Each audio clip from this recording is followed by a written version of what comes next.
Assalamu alaikum. Alaikum salam, sir. Good day. How are you? Yeah, I'm fine, thank you. Alhamdulillah. Excellent. I'm a bit better today. I'm still recovering from this nasty Yeah, bronchitis that I had. yeah. You sound better. Um, You sound better. Thank you very And much. you look better. Um,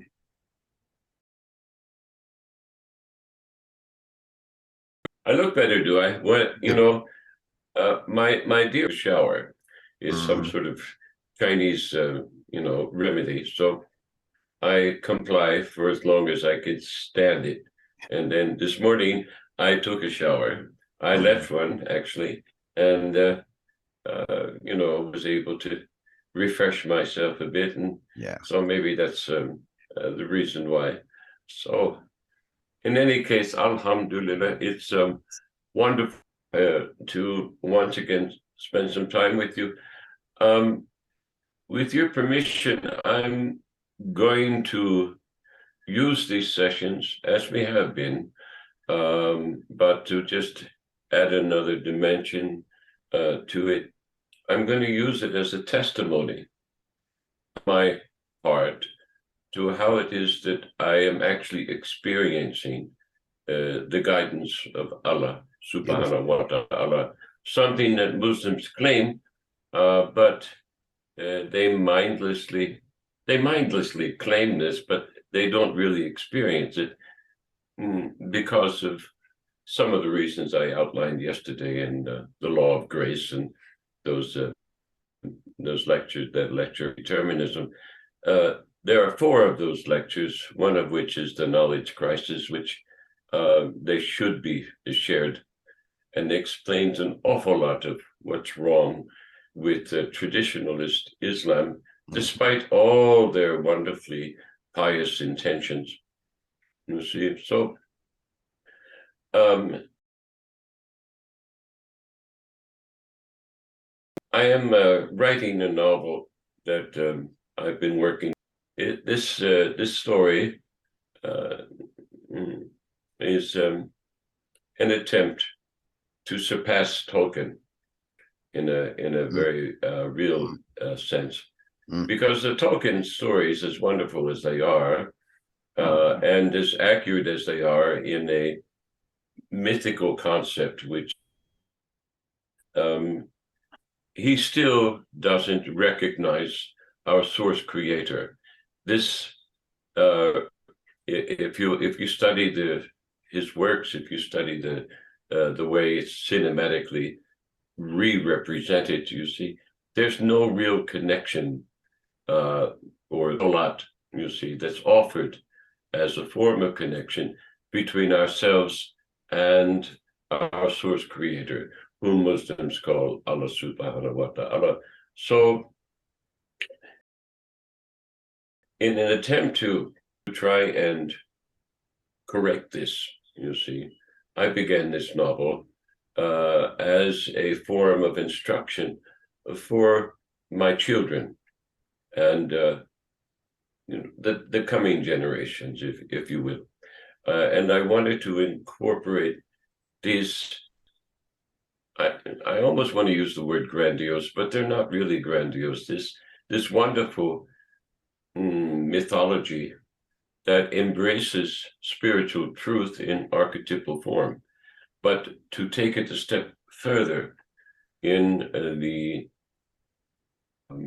effort to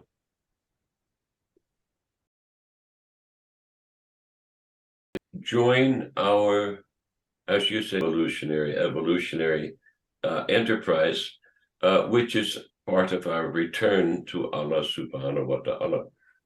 And in doing that, can overplace the role of the hero, you see. And Mhm. then you have the role of this prophet, the white magician and the black magician, and they're vying with each other. And of course, this has to do with the elemental aspects of our inner nature, our nafs, if you will, our struggle between the white wolf and the black wolf, and the one's going to win is the one you feed, right? So That's right. it's kind of like that. So, but this stories, as they're told, they lack adab, you see. And so in the writing of this novel, I've been struggling with it for years. And the reason it's taken so long is I was not prepared to write it, you see. I was prepared to initiate it as sort of like saying, well, what's that all about? And you ponder, and then you really don't have any answers because you don't know enough, you see. And I want to write about this star, I want to write about the next star, I want to write about this, that, the next thing, and I don't know enough about them. So over the last 20 years or so, I've been gathering all this knowledge, and hopefully some of it holds some wisdom, and I'm able to put it into this story. That is wonderful. The reason I'm bringing this up is because there's a constellation of events now in my life, which includes yourself and others who have been who I've been joined to, if you will, by situations, circumstances, and events, which are actually beyond my control. I'm just kind of following, you see. And this is what I mean by being guided. You see, people want guidance, but when it's offered, they often don't follow, you see, because they're stuck. They're stuck in this mud, and the mud is it starts out being muddy waters, and you see this in the story of Abdul al-Qarnin.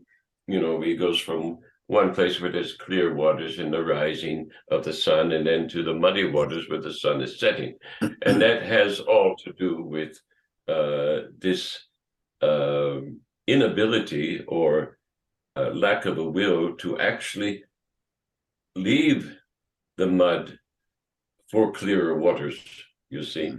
And I'm not talking about catfishing. You can go down to Mississippi and drop yourself down a few 10 feet and then reach into one of those holes, and if you're fortunate, you'll get yourself a big fish.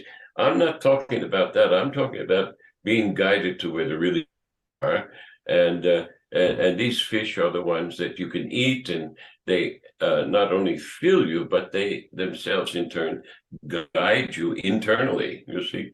So Muslims, they get stuck in this mud, and I think they're stuck in the mud of ritual, and they're substituting ritual for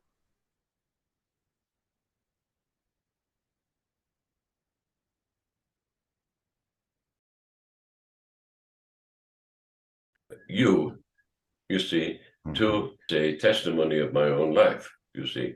Now, I'm leading up to a point here. I'm not sure where it's going to go, but when I get there, you're gonna, oh man, I'm loving it already. Yeah.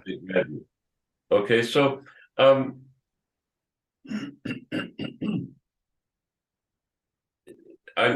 been led to this morning by some of the comments you made recently about Ramadan, and this has to do with the waters, and the waters drying up, you see, and being left in dry land. Because if you stay in the muddy water long enough, and Allah and the angels are writing this down, they say, well, look, Lord, we told them, but they're not leaving. They, and then, there comes a point where your case is forgotten. And if you don't follow the guidance that you're given, then, as we established yesterday, you're going to be replaced. And the Quran says, if you don't replace you, it's real simple. And I think that's what's being done now. Muslims think I agree that they're still in the apple of God's eye, just like the Jews think. The favor. Yeah, but this is no longer the case. So what I'm saying here is, like, look, I'm just some old white guy sitting here in the middle of Kentucky. I'm here because I'm following the guidance that was given to me, and I'm perfectly satisfied with it. You see, I'm not struggling. Okay, I get up every day and I just go about my business, and I'm pleased to do it. And you know this. You are also guided, and you are following this guidance. And every day you rise, and you are anticipating. Well, where is it that Allah's going to take me today? Well, I have the same thing. Where is it that Allah's going to take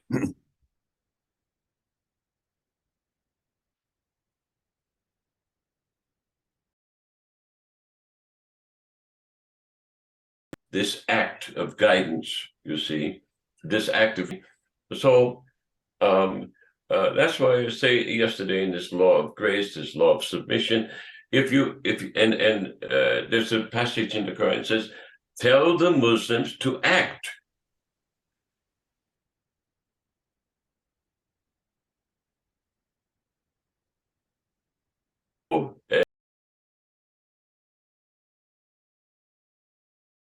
To the Juma every Friday and think that you've. That's not what the Quran is talking about. The Quran is talking about, hey, I've come here to fulfill your religion, to fulfill the way. I've come here to provide the guidance. Now act on it. They've reduced this action to religious ritual, and they think that this is guidance, and that this is going to get them into the happy hunting grounds in the hereafter. And I'm sorry, the camels are going to make it before the Muslims do. You see? Nice.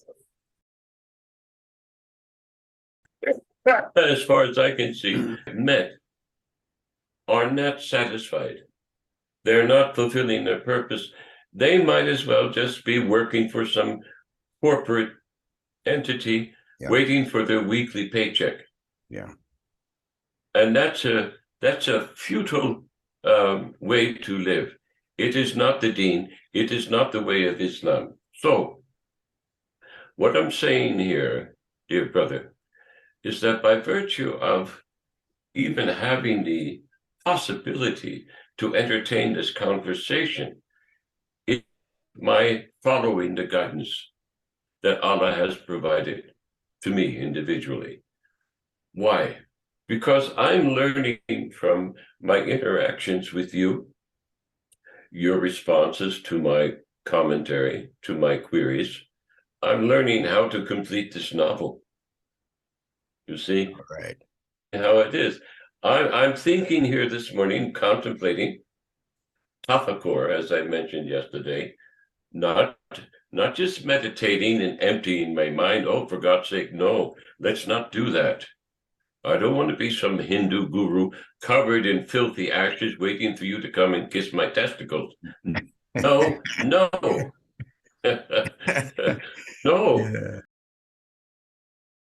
Yeah. No, but and that's what they think tafakkur means. Some Muslims, they think that they're just going to sit there and chant like some monk and count their beads, and this is following guidance. No, no, no.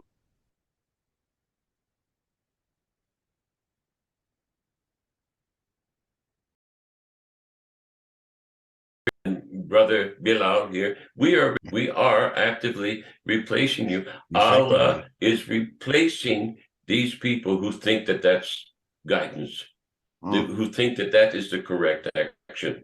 No, that's not it. Now, as I'm performing my tafakkur this morning, and I'm looking again at the closing chapters of this novel, I'm coming there. Oh my God, it's wonderful. As I'm looking there, I'm going way, way back to history. Okay, way, way back. And I'm imagining Cro-Magnon, wherever it was that he wandered during the Ice Age after his forefathers destroyed the earth in some ancient cataclysm, you see. And I'm wondering, well, what are they left with, you see? Because, hey, the guys who, these are red men, Adam means red, so I'm saying, okay, well, they're wandering the earth, them and God knows how many other racial entities, hominid entities, human, people think they know, but they don't really know. I've read the paleontological records years ago, and what's being taught in the universities is not the most recent science, not at all, not by a long shot. In any case, these guys are sitting there, and these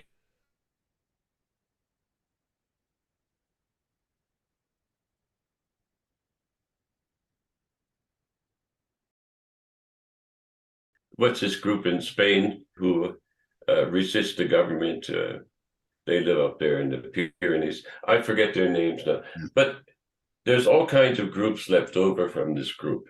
And you look at them 50, 60,000 years ago in your imagination, and you can imagine, hey, they said, look, and then you look at their fruit, the ones we destroyed here in America, and who remember them. They have racial memories.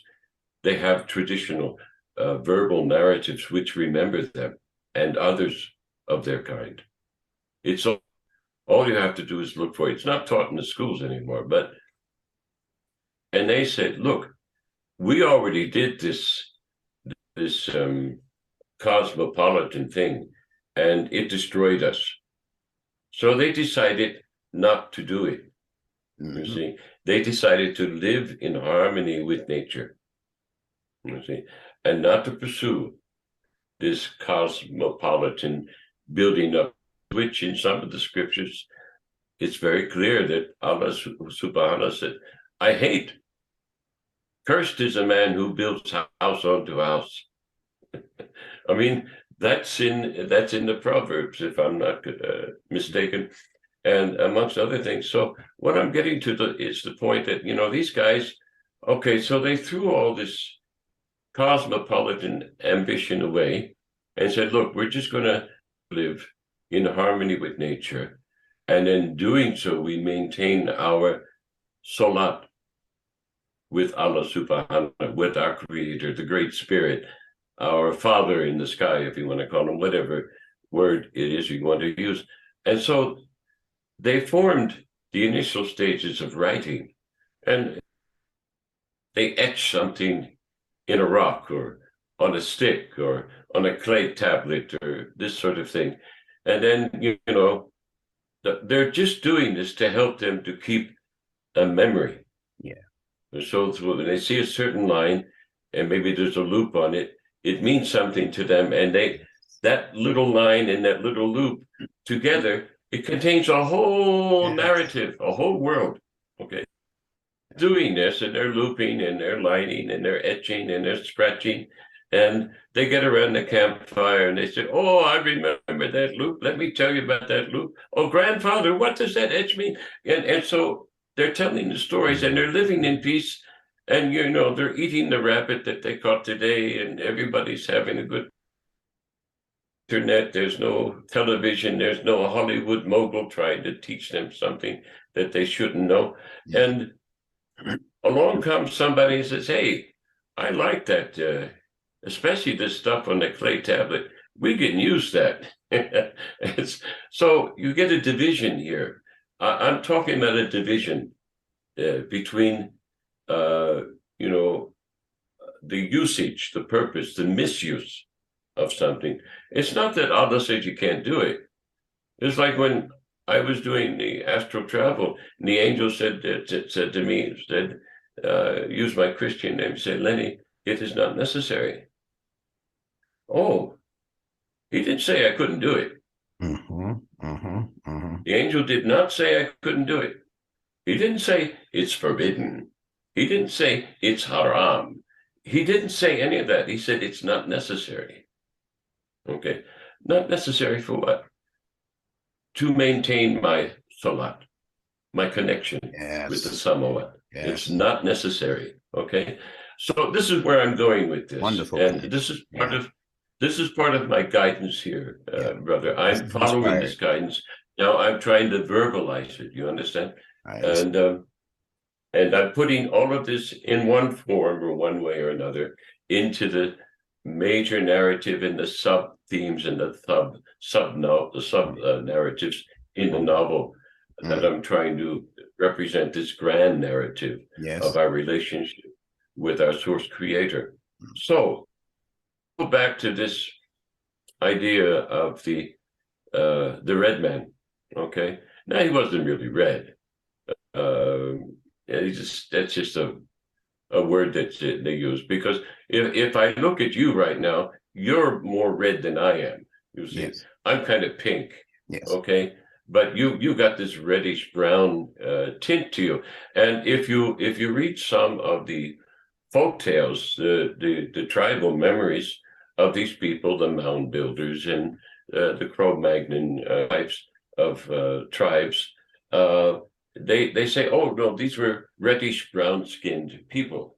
Okay, they were not the typical pink skinned white guy that you have. You can say, okay, well, there's a little bit of red here, and if I get enough sun, yeah, or if I get angry, you can see the blood coming to the surface of the skin here. But I don't maintain a reddish tint, you see, of this reddish brown tint. Imagine the Cro-Magnon men did. So, and you know, the white gods who have rewritten the histories in their image. You see, they do all this paleontology and anthropology, and they misrepresent all these things to keep the other races subjugated. We know that that's part of keep themselves in part of the narrative. Yeah. So in any case, and I'm not trying to patronize you in any stretch of the imagination. I'm trying to get back to that campfire, because I called my lecture series the Campfire Talks, you see, for this very reason. You see, somewhere along the line, the beginnings of our language as we have it today started at that campfire with these old fellas like yourself and myself, and sitting around the campfire after a day in which we etch these things on a rock, or we put another notch in our memory stick in honor of so-and-so, okay, or in honor of such and such an event, or in honor of a fallen star, whatever the case might be, you see. So that being the origin, the most likely origin of the language that they use, I'm going to now pass, we use today, you see, I'm going to now pass the microphone over to you, and hope you can shed some light on the guidance that I'm trying to follow here, you see, from a nunetic perspective. Absolutely. Okay, so let's begin with nunetics. As I begin, Bismillah ar-Rahman ar-Rahim, inviting Allah into our conversation to continue this quality assurance that His mercy provides for us. You mentioned the word guidance, and of course in Arabic that word is hudan, H-U-D-A-N, with the definitive consonants being the heavy H sound, ha, that letter, and also the D sound in dal. So it's actually ha, dal, that gives us hada, huda, hudan. And all of them are related to guidance. And when you understand, it's not a part of the original word.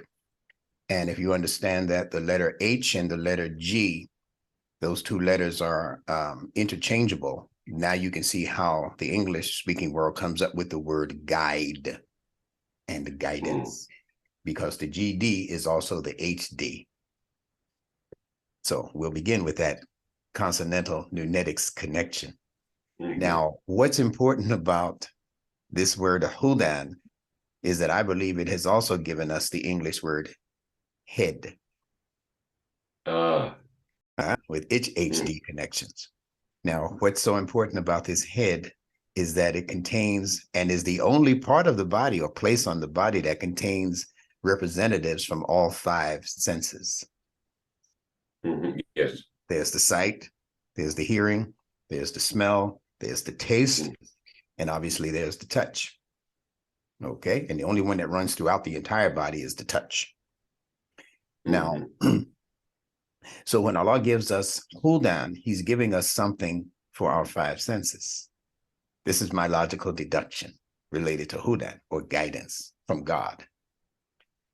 That guidance is to help you navigate the waters, which very often become turbulent waters, And if you're not careful, will become what you mentioned earlier as muddy waters.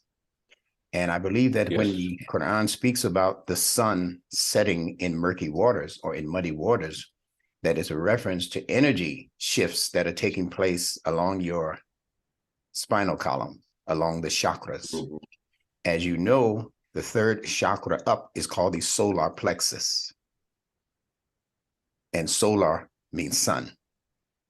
Yes. Now, if energies go below the solar plexus, they end up in the first two chakras, which control safety and security, and also physical pleasures. Mhm. So when the sun of your energy sets, the murky water or the muddy water becomes your need for safety at, as Malcolm used to say, by any means necessary.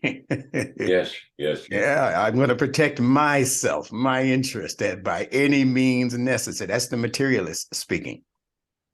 And then Yes. you have the next level up, which is the pleasure zone chakra, the one that calls for sex and just good times. You know, I'm safe now, so now I can explore and enjoy myself. Most people that I have met, they exist within those two lower chakras as energies. They want safety Yes. by any means necessary for themselves. They really don't care about the next person. We learned that during the COVID lockdown. Most people are self-oriented. They don't care about grandma can't come over. She might give it to me, you know, that kind of thing. Yeah, They're concerned about their own safety. Mhm. I know people who wouldn't let their children come visit for fear of. So this is where we have been sophisticatedly conditioned to exist in the lower two. Those lower two in the Bible are called a Sodom and Gomorrah.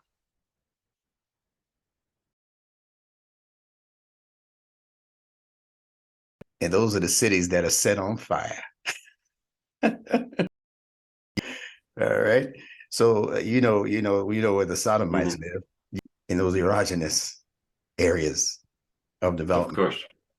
And so this guidance, going back to the guidance, the Quran mentions this scenario also that I pointed out with the five senses being located in the face, but the Quran calls it the seven doors or the seven gates to either hell or paradise. Seven gates. Those seven gates are in these five senses. You have two here with the eyes, another two with the nostrils, that's four. The mouth is a gate, that's five.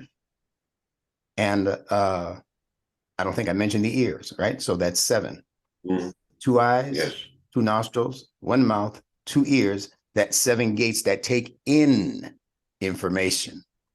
Mhm. But our five senses are not supposed to take in information for information's sake or for just for the sake of knowing things. It's supposed to do what you mentioned earlier. It's supposed to convert that information into action that Yes. goes back out. See, we're so busy taking in that we forget to give back out.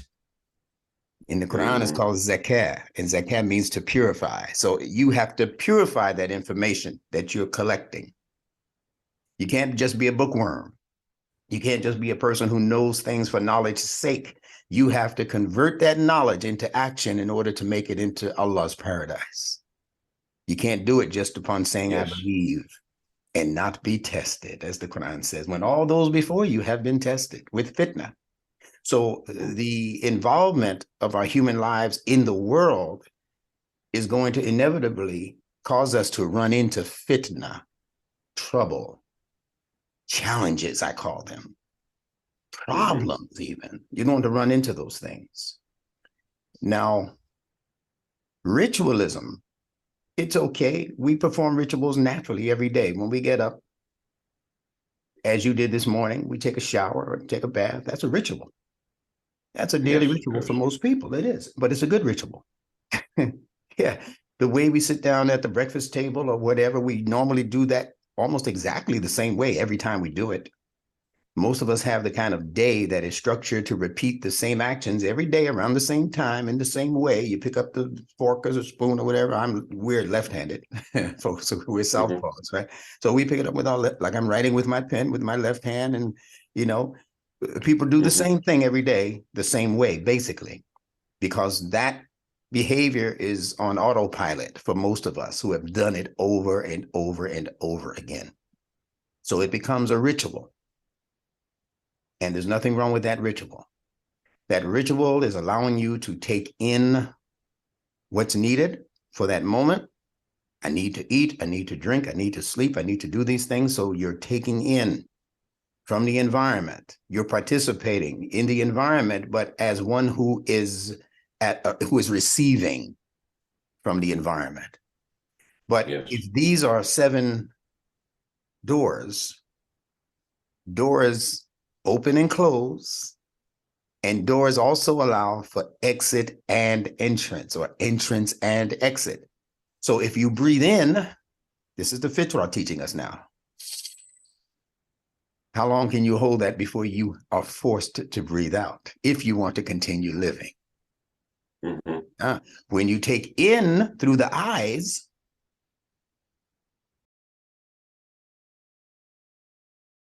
you can't take in through the eyes unless the eyes, and it takes in information. So even your eyes are breathing. In and out, in and out, bringing you insight into things, right, that you're studying. Same thing with the ears.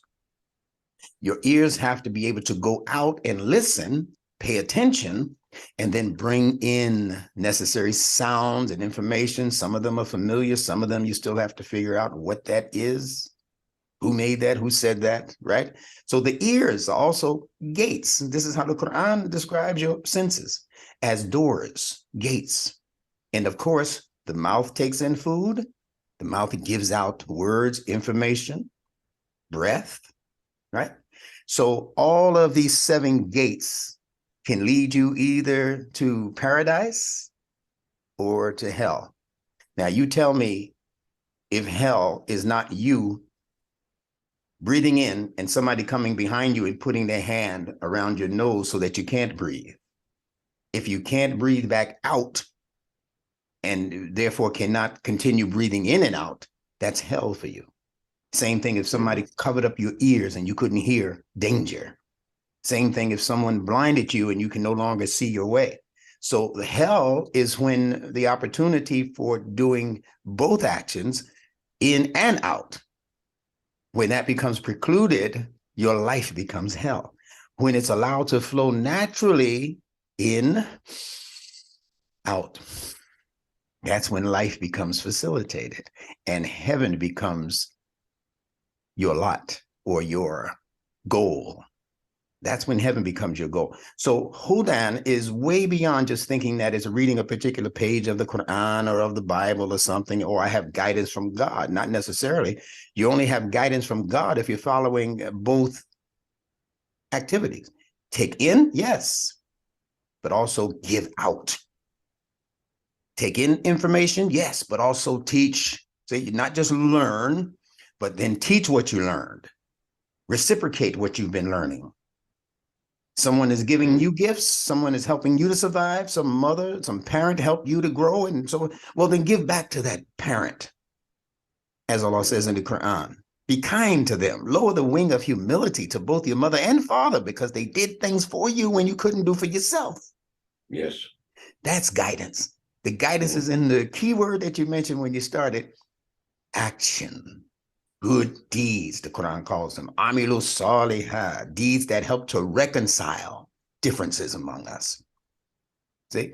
And you and I, whether we realize it consciously or not, we have been very, very instrumental in mitigating and reconciling differences in the psyches of people who watch us, who had problems with racism, who thought that, so-called black and white can never get along like this and share ideas. And I know there's a ton of people out there who thought, quote unquote, Negroes didn't have the kind of sense that I have to be able to have these kinds of intellectual conversations. There's used to hear talk about hip hop and basketball and girls' butts. They think that's what we live for, to talk about that.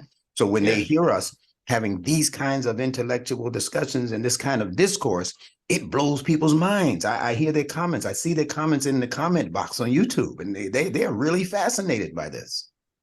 So that's Wonderful. helping to dissipate the lies and the fabrications surrounding whether or not different people from different places can actually get along like this. That we're supposed to be natural enemies, according to a lot of people.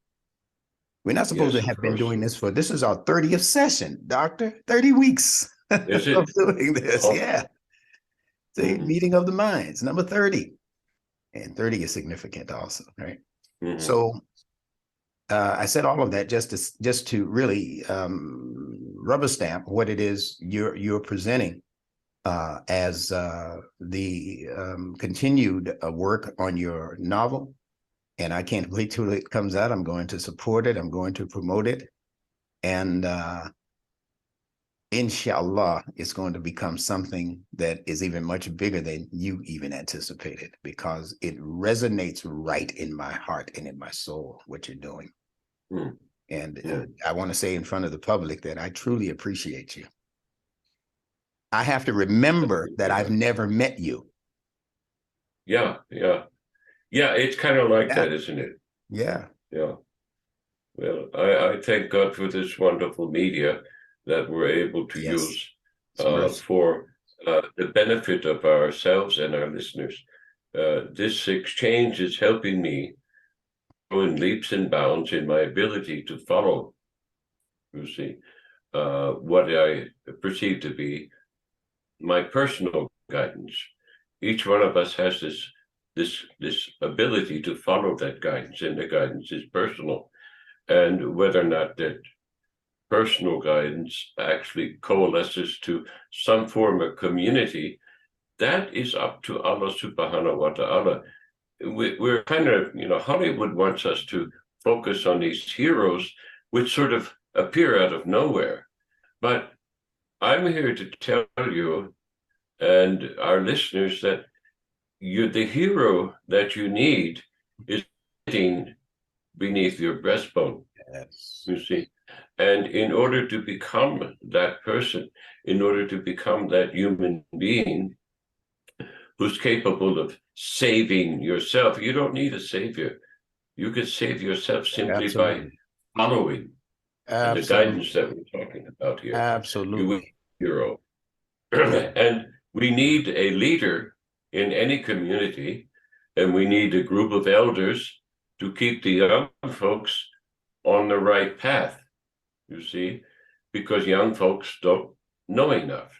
And this is one of the reasons that the Quran admonishes us to be kind to our elders, and to not just be nice to them, but actually to listen, because they have something to teach us. You see, Yeah. and they have something to teach Yes. us. It's kind of like the old warrior. He's old for a reason. You see. Yeah. Yeah, he knows how to survive. You Yes, see, indeed. he knows. And there are those of you out there who are not surviving. And if you are surviving, you're living in a sort of a reprobate mentality, which is not Mhm. providing you with the fulfillment of purpose. No. There's no sense of satisfaction. And so what Allah is providing in this salt and pepper relationship that we have here online is we're enabling those who listen to us intently and sincerely to um, activate those powers of reasoning, their conditioned mind that has kept their fitra repressed. We're saying, hey, rise up, Mhm. resurrect, Yeah. become the human being that Allah subhanahu wants you to be. Yes, And you yes. don't need a hero to do that. You become your hero. Yes, You indeed. don't need Muhammad to do that. That's right. You have Al Quran. Muhammad is just an example. Okay. He's just an example of another decent guy who's was put in place and position to help you. to guide you, okay? He's not your hero. He's not going to fight your battle for you. And if you do become involved in some sort of a political organization, for whatever the reason might be, a community, every community has its own little politics. You go to any church on the corner, they've got their political. You go to problems. You go to the the town square. They've visit the mayor's office. He's got to deal with.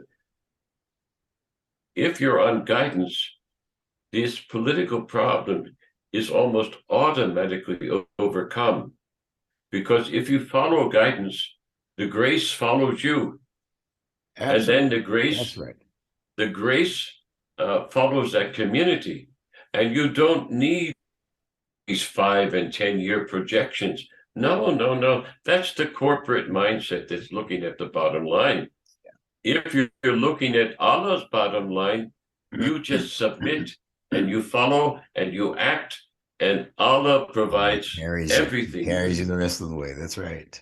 He carries that little community, it's like breathing, the way in which it should go. It's not a problem. I'm not saying you're not going to have some cups along the way. All of these are part of the test, part of the trial. Yes. How are you going to handle that? Are you going to be emotional about it? Are you going to be overly automatic about it and intellectualize the whole thing just to justify your chair, when in fact you're wrong, which is what most of the traditionalists are doing? Yeah. Hey. Yeah. I'm here to tell you, and those who are listening to us, that these traditionalists are being replaced. They're going to be forgotten, you see, if they don't act.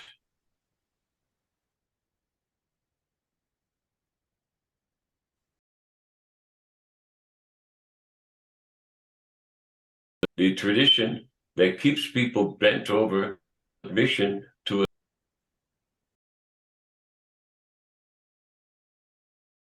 they're going to be forgotten. That means reprobated. That means your fate's already decided, and you might as well onto the streets like the people did in Baghdad and wait for the bombs to come, because you've invited them. Yes. You have invited them through your submission to stupidity. Okay. I'm sorry, brother. I had to. I don't know. It just happened. So, yeah, we're doing this salt and pepper thing, and I see that it's wonderful. It's a great exchange that many people probably thought it couldn't happen, and I appreciate that. I hadn't given it much thought, although I'm certainly aware of the differences. But I mean, we have these cultural differences, which are okay. They're there, but that doesn't prevent us from discussing the things of our source creator. Not at all. It actually doesn't prevent us from discussing. It enhances the discussion, in my opinion. It enhances the discussion, yes. Okay? Because it shows that the grace from Allah subhanahu wa ta'ala can overcome this ritual, okay? Yeah. Look, you and I, we start our sessions, we invoke the name of Allah, and then we get on with it. Yes. We don't have to sit there with a 2 or 3 or 5 minute prayer in Arabic that nobody understands anyway, right. to pretend to be righteous. No, yeah. That's not necessary. That's right.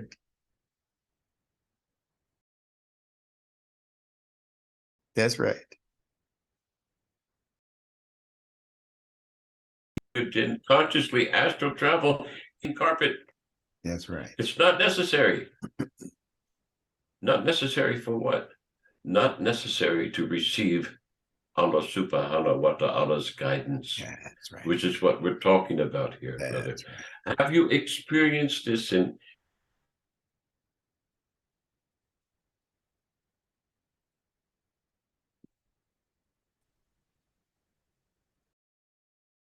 I'm sorry, your screen, the last part of what you said.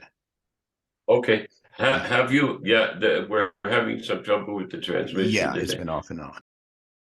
Have you experienced this approach to this same activation of guidance in the Yes, lives indeed. of?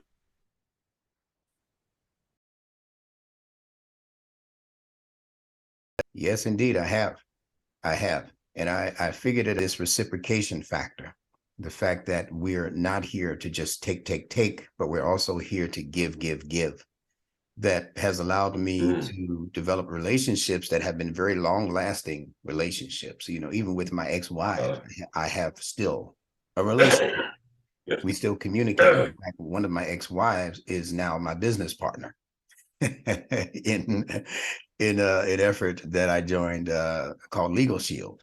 You know, and in fact, just as an aside, I joined this effort called Legal Shield, which is legal protection for many things. If you need a lawyer, you know, you get an A1 lawyer, or if you need so your will made out or whatever, or if you know, you have a traffic violation. These are people who handle this kind of stuff for like $30 a month. You know, you can't beat that. And Oh gosh, yeah. in fact, I just found out, you'll see this little strip on my wall here. It says, I'm going to Puerto Vallarta Ah, because I brought in enough people qualified for this. And out of the top 30, I was number 25. So I'm going on a free, all expenses paid trip to Puerto Vallarta in a few months. oh, if, very good. if Congratulations. if I decide to go, I might give it away. You know, Yes, yes. my mission is not to travel and have fun right now. My mission is to educate. Hmm. I'll have time to kick back in the sand and you know, let the water run across my toes later. I don't have time for that right now. We have a world to try to assist. We can't save them, as you said. Allah says in the Quran, those of you who have faith, save yourselves and your families from the fire whose fuel is Yes, men and stones. So we're obligated to save yes, right. ourselves. There's no Jesus coming back to save us. There's no Muhammad that's going to be Hmm. resurrected to come back and save the Ummah. Muhammad himself, I was thinking this as you were speaking about the hero. Yeah, yeah. Muhammad himself received the first revelation, according to the tradition, in a mountain that has since been named Mount Hira, Hera. And of course, Hmm. Hira is consonantally connected to hero. The other thing that Yes. I discovered is that words that contain HR in them, in that order, they are things that have to happen first before other things happen. Let me explain it like this. The hero has to appear before the villain can be defeated. And the hero Hmm. kind of appears out of nowhere, you know, the damsel in distress story, you know, the hero has Yes. her tied to the train tracks and the train is coming. And all of a sudden, Hmm. the hero shows up, right? Defeats the Yes, villain, right. unties her just in time. So the hero has to appear first in order for other good things to happen. In Hira, Muhammad received a revelation in order that other good things might happen, but there was no Sahaba up there with him. There was no group chanting and meditating up in the cave with him. The Yeah. hero is always by himself. Now, so what is that saying? That the Hira that Muhammad visited was his personal hero. He had Hmm. to go into the cave of his own psyche and begin Hmm. figuring things out for himself so that he could come back and then distribute what he had learned to the masses. But he didn't depend on anybody Hmm. in the masses to become his personal hero. He became his own hero, or Hmm. hero in this case. You see? Hmm. So we find these connections in the language, even in ancient Egypt, where when Ausar, who's known as Osiris, was crucified, if you will, and cut into 14 different pieces, scattered around the city. And then his wife, Yeah. Set, known as Isis, she's the one who sent the people out into the city to gather those 14 pieces so that she could put them back together. And the last piece, of course, was the phallus. And she sat on it, according Hmm. to the legend. And that's when she became pregnant with who? With Horus. But what's his name in ancient Kemet? It's Heru. You see the HR again? Yes. Yeah. Yes. And he became the hero of that story. Yes. because he's the one who reassembled. See, he remembered his father. He took the members and he put them back together. That's called remembering, bringing the members back together. See, recollecting. He collected those pieces and he brought them back together. That's recollection. So it's not talking about some instance in physical, literal history that happened. It's talking about what happens in each and every one of us when we finally recognize that we are our own hero. Yes, yes. And that's when the guidance begins. Yes. Very good. Excellent. Excellent. Alhamdulillah. We thank Allah. So that is done individually. It's also done collectively. Yes. You see. So this remembering is a recollection yes. of the dhikr. And the dhikr isn't just sitting there mumbling. Oh, you're opening up a door now. Yeah, that's my recollection. It's a recollection of the history of mankind's relationship with their source creator. And that history is different depending upon what your cultural influence is.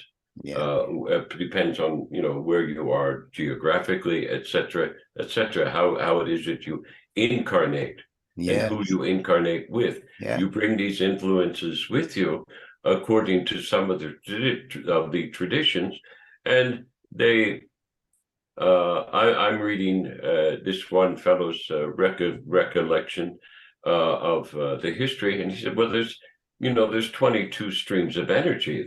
These are like rivers of energy, and they stream into the soul. You can see them imprinted on your palms, and the palm is not an absolute thing. It's a record of what is potentially possible. Yes, and can go either way. You can take the elevated line and attend to the sunstream, or you can take the other line and descend into hell. It depends. So it's all there. So if we don't make this effort, you see, to remember, to recollect, to use our noodles here, to do something more than just ritual, and then ritual begging for the hero and some sort of external hero to come and save us, but we have to do it ourselves.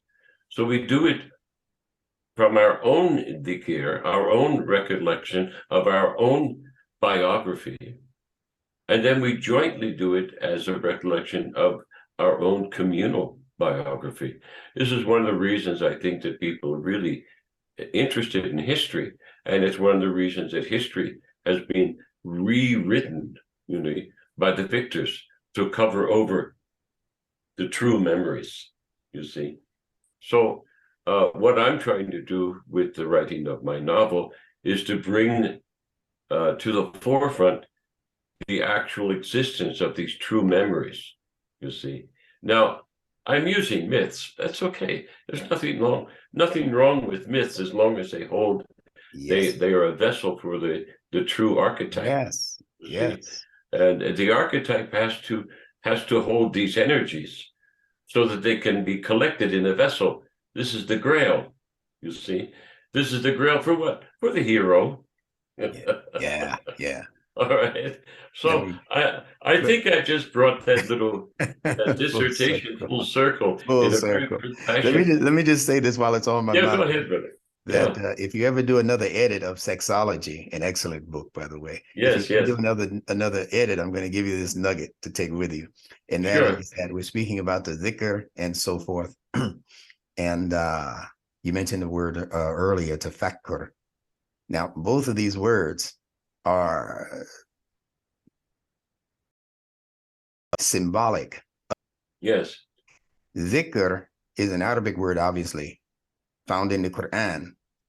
But if you compare it to its Hebrew language equivalent, it's the word sakr, S-A-C-R, or S-A-K-R, whichever way you want to spell it. Yes, sakr. And sakr is what gave us the English word sacred. Yes. You can see your word red in sacred. Yes. But it gave us sacred. Now, what is sakr literally in the life of the average Hebrew thinker? Sakar means male, M-A-L-E, the male. There's a different word for female, but sakar is the word for male. So what distinguishes the male from the female are his gonads.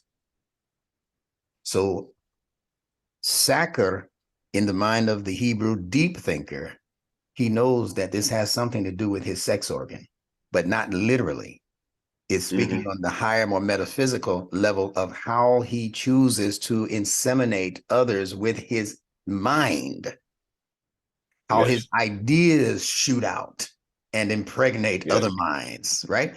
So that's sacred, and that's what sacred means. You're not sacred if you're not producing. I don't want to hear about any sacred house sitting in the middle of a desert that's not producing anything. I don't want to hear about any sacred imam, you know, and he's doing nothing but rituals and talk, but he's not producing anything. Where's his community? Where's community life? Where is interfaith gatherings and exchanges of information in the world? Where's wealth building? Where's the institution established for us getting out of the poorhouse as people?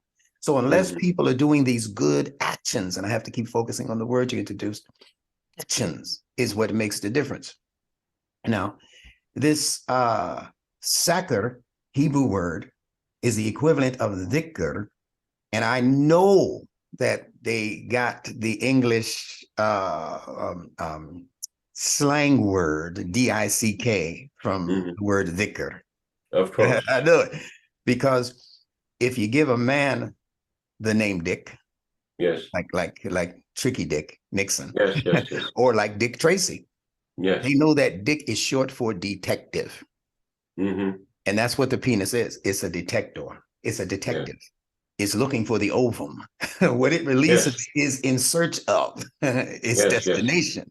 Right? It's looking for clues, for hints. Which way do I turn? Which way do I go? You know, how do I get in? Do I knock? Do I force? You know, so dhikr is that. The dhikr is the ability in the human mind to discover ways to do that which is going to become most pleasing to Allah. How do I please Allah? What do I need to do? What do I need to say? How many times do I need to say it? How many times do I need to do this particular act before Allah is pleased with my actions? So dhikr is not just some mindless subhanallah, subhanallah, it's not just some mindless counting on the phalanges. You, as valuable properties in your soul, your emotions, your intellect, those are valuable properties. But now how do I use these properties in the world of social beings? You said coming from the individual and into the society, the community. How do I use what's in me to inseminate the people out here so that we can have more productivity in our community life? So it's all related. But thank you for allowing me the time to express that. Oh, wow. Yeah, that's exactly correct. I I follow that line of reasoning as, again, another form of guidance. And I encourage our listeners to similarly accept such an explanation as the reality, rather than the ritual, which has been accepted as a substitute for the reality. So we want to replace the ritual with the actual act of reality. We want to realize this potential. We want to realize this insemination because we want to engender the fruit, and then we want to experience the joy that follows with the engendering of the fruit. That's the purpose. And that is what gives us the paradise. We can have paradise here and hereafter. Absolutely. You see? Absolutely. Alhamdulillah. So with that being said, dear brother, unless you have something. Okay, good. I can't wait till I process this video. Alhamdulillah. Thank you so much. Wa rahmatullahi wa barakatuh. Alaikum salam wa rahmatullahi wa barakatuh. Thank you to you and your family. Inshallah.